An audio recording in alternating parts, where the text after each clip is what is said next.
Yeah. I kind of can't stop laughing myself or stop believing myself. Well done, everybody. Oh my goodness. That's just as Wai recovers a little bit. And I don't know that I can see Moses, but I think we will have him shortly. Congrats, everybody. So clearly this was the episode for the theater nerds and the karaoke lovers and all of us. This was just fantastic fun, y'all. I wanted to open it up to any questions that we might have. Of course, you can send us all the love that you want in the comments. Please do. Any applause that we can see from you would be so helpful. And of course, don't forget, if you loved it, don't forget to donate, please.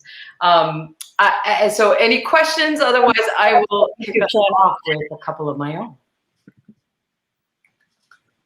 We good? Yo. So I am just so struck by how fun it is to see this. I don't know how many just stories like this we see about Asian Americans or just two Asian American guys. We don't really see stuff like this. It's a little bit like, actually, David in part 1 of ZAC EFRON talks a little bit about the impact of a film like Crazy Rich Asians on his dating life. You know, and we see films now like Sylvie's Love, that it's just a love story. And isn't that so nice to be able to see? So I was curious, Alan, if I could kick this first question to you about how you felt about the script. Obviously, you've done your fair share of amazing directing, and what was your approach and how did you feel about this piece? Tell us a little bit.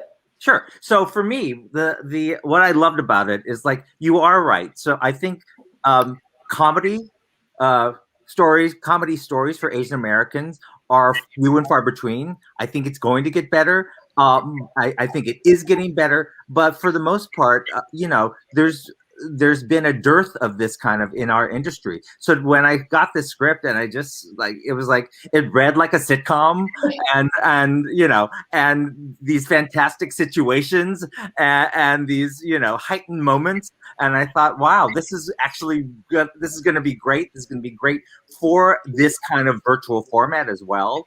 So, you know, our challenges within this is within this very tight rehearsal period is trying to, you know, normally when you do a staged reading, it's very minimal. You know, there's no costumes, there's no props per se, but here we kind of felt like we needed to sort of inhabit the world a little bit more, and so everybody was game for it. So we sent Moses a harness to Ashland and booty shorts, and, yeah, right? And it's all great. And you know, one of the challenges in these kind of things is, because of our union, we're only allowed a very finite rehearsal period as well.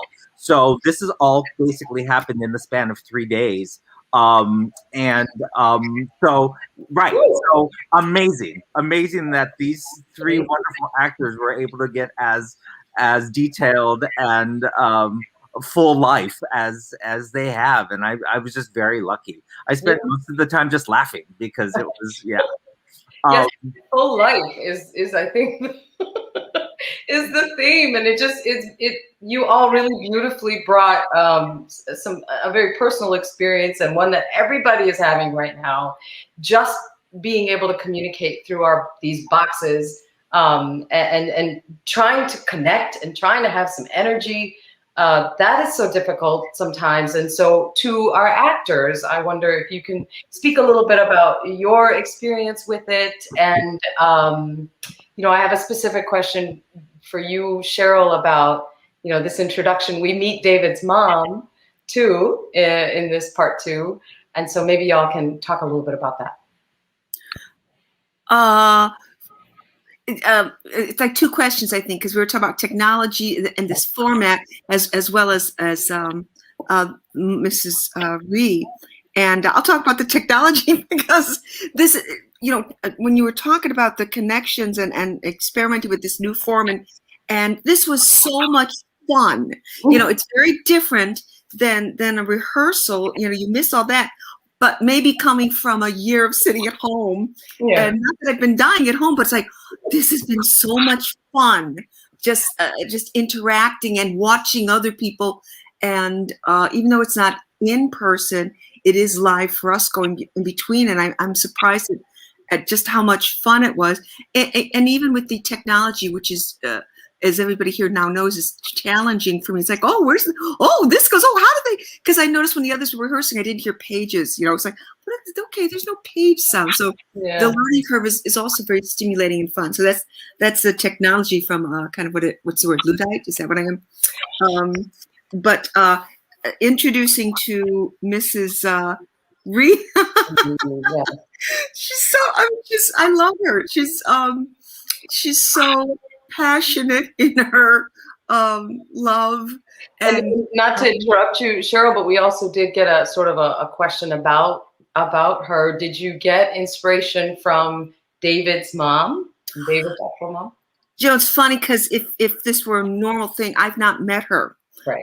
That I could chat to her, and I had thought I would love to, because, you know, obviously I'm Japanese, and I mean not obviously, but I am Japanese, and Japanese Americans, also particularly out of perhaps World War II, have a kind of a certain kind of style, you know, of interaction. Okay, I see you nodding, Alan, so you know what I'm talking about. I do. And Koreans and Chinese and Indians, very different social styles. Yeah. And so I would love to meet David's mom. And also just to see the family, not even just to sit and stare at a person, because that would not be a fun thing. We'll have to set up a dinner with them. See a family dinner, you know, that would be so cool, because I think it would be very different than the family dinners I grew up with. Mm-hmm. And it's a lovely introduction to her and to a very specific family, and yet also a cultural family. So it's both cultural and specific to a wonderful personality. So, which is so critical, because we're always aiming for authenticity. Yeah, exactly. Mm-hmm. Moses, I wanted to just ask you to jump in for a sec. Tell us a little bit about your experience about coming into this character of David and joining us. And where are you right now? Tell us maybe. I am currently in Ashland, Oregon. I am a company member at the Oregon Shakespeare Festival, and so that's where Ashland, Oregon is. It's kind of a big part of this community. And I was asked by Wai, he said, hey, would you be interested in this reading? And then he sent me the script, and I looked at it. I thought it was a great play, and the character was wonderful, complex, a lot of different issues that I'm interested in.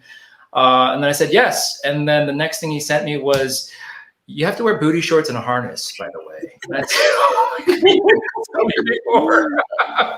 so that's, and I know why. My wife is also an actor, and she did this wonderful play called The White Snake, written and directed by Mary Zimmerman, and they went all over the place with it. And so I've known Wai since 2013, I think, is what we discovered the other day. Yeah, that's just, it's wonderful to have you. And Alan, you're out on the East Coast, right? Are you out in New York? Yeah, I'm in New York.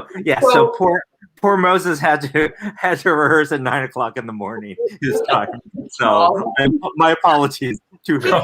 So to that point, though, a question for you, and maybe a little bit for Wai as well. Our colorful, the spirit of Wai. If I could just have the spirit of Wai with me all the time. But just a question about you were talking about the process earlier, the preparation for this, in only those 3 days, for a play that is actually so current. And that writing process, Wai, if you could tell us a little bit about that too, in terms of modifying it and making it super, super current as you're rehearsing, as we're preparing. Why don't you start? You're on mute, Wai. You're on mute. I'm horrible. You guys. When we wrote it, it was before the pandemic. And then, but it was the whole year without doing anything. We just desperately need to do something for the Token Theater. And me and David talked about it. I think the first two scenes can make it work. And then after the first inaugural event, and we think that, you know what, maybe we can tailor the next part. It will work also. So most of the rewriting is from David. Just kind of piece it together. We cut some stuff out that is very action-based, and then we kind of do now this format, and I think it works wonder. And I'm in awe of how David have all these connections. Like he has all these connections, and he said that I think I can get Ellen to direct it.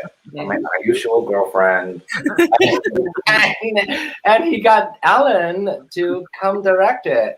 And with all his expertise from theater and Sesame Street, like all the little nuances that added to this format, as mine, I was like, this feels like a full production. So I'm so grateful that Alan is on board. Well, and I have to hand it over to our tech team of Miranda and Sophie, who did all of the graphic stuff that you saw, all of the sound effects that you saw, because I actually saw the first one and saw what was possible. And I was like, that's great. And let's see if we can do just a little bit more. So all of the little ads that we added, you know, the pictures and the sound effects and the music were stuff that that was driven by Miranda and Sophie. And so I really have to give it to them. But it just helped the comedy, and it helped the life of the, you know, and the life and the energy of the whole production that we did. And then the hardest part really is the idea of singing karaoke live with two people singing at the same time. Like we could not have done this on Zoom because the platform there's too much lag.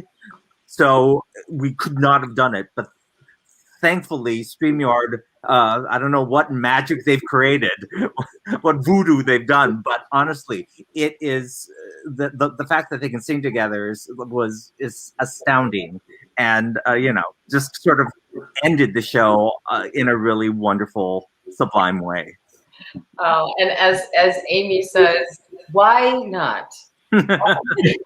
So we at Token really look forward to being able to do this work and other work, and we rely on all of you to do that. So please don't forget to contribute generously and donate to Token Theater.